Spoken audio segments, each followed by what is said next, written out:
Assalamualaikum warahmatullahi wabarakatuh. Perkenalkan kita dari kelompok 1 akan membahas tentang atau mempresentasikan tentang analisis bisnis dari PT Tirta Investama atau Aqua.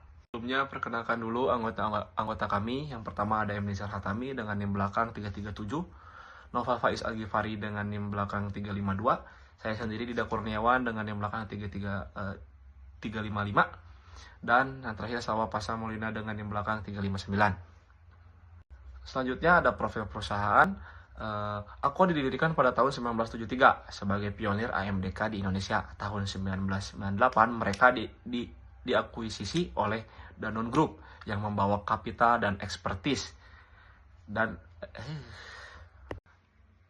yang selanjutnya ada generik strategi dari PT Aqua. Berdasarkan Porter, Aqua memakai differentiation strategi. Mereka tidak compete di harga, melainkan di value dan quality. Ada 4 dimensi diferensiasi dari PT Aqua. Yang pertama ada diferensiasi merek top of mind, emotional connection kuat, generic branding phenomenon. Yang kedua ada diferensiasi kualitas, penyaringan 5 tahap, sumber mata air terpilih, sertifikasi internasional, consumer trust adalah segalanya bagi produk air minum. Yang ketiga ada diferensiasi distribusi, 18 pabrik lokal, strategis, penetrasi hingga pelosok, multi channel dari supermarket hingga warung-warung. Yang keempat ada diferensiasi sustainability, program Aqua Lestari untuk konservasi air, kemasan yang ramah lingkungan, circular economy commitment, dan ini appeal ke konsumen modern yang peduli environment atau alam. Jadi Aqua itu tidak menjual lebih dari hanya air minum, tapi mereka menjual brand, trust, quality, dan values. Selanjutnya ada strategi pasar, menentukan pasar, pelanggan, dan memahami posisi kompetitor. Dan identifikasi pasar baru, target pelanggan, serta riset dan analisis kompetitor. Slide selanjutnya ada grand strategi atau strategi pertumbuhan.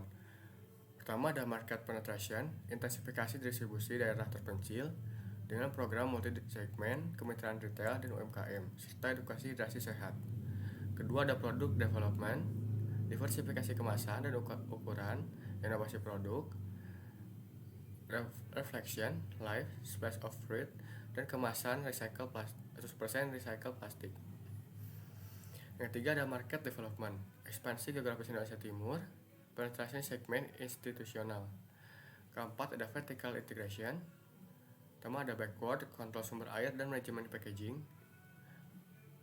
dan forward growth sistem distribusi langsung. Selanjutnya ada strategi multi-business atau corporate strategy.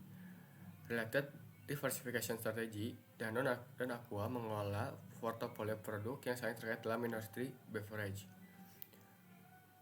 Ada pilar portofolio yang pertama ada hydration, Aqua Premium, Fit Economies, Aqua Reflection, dan Aqua Life.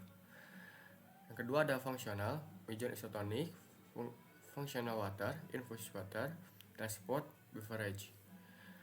Yang ketiga ada nutrition, nutrisi untuk bangsa, Fortifit Product, Health Supplement, dan Future Innovation.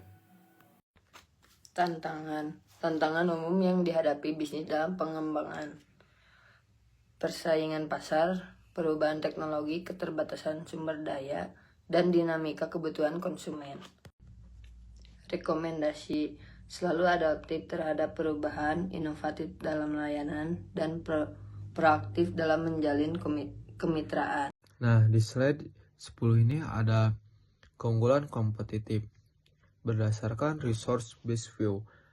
Ada 18 sumber mata air berkualitas hard to replicate, infrastruktur terluas, brand equity tertinggi. Juga ada capabilities, supply chain excellent, brand management expertise, quality control superior.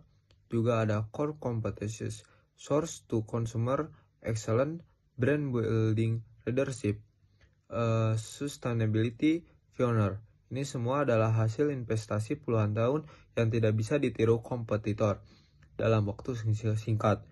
Tapi ada tantangan. Yang pertama ada persaingan harga brand lokal 30 hingga 50% lebih murah. 2. Isu plastik. 3. Perubahan preferensi generasi muda prefer fungsional beverage. 4. Regulasi ketat. Environmental regulation, kemungkinan cukai AMDK. Slide terakhir, kesimpulan juga rekomendasi. Jadi kesimpulan dari semua materi adalah Aqua pakai differentiation strategi dengan multiple grand strategis terintegrasi. Sebagai market leader, mereka balance antara konsistensi dalam core values, quality, trust, sustainability, dan adaptability dalam execution, innovation, channel marketing. Ini adalah kunci sukses. Tidak terlalu rigid sampai outdated, tidak terlalu fleksibel sampai kehilangan identity. Rekomendasi jangka pendek. Yang pertama ada percepat inovasi kemasan ramah lingkungan.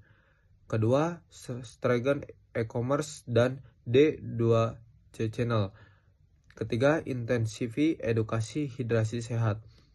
Juga ada rekomendasi jangka panjang. Develop fungsional water premium line. 2. Invest RD packaging biodegradable bisa jadi game changer. Ekspansi kategori health beverage sesuai health dan wellness trend. Sekian dari kelompok kami. Wassalamualaikum warahmatullahi wabarakatuh.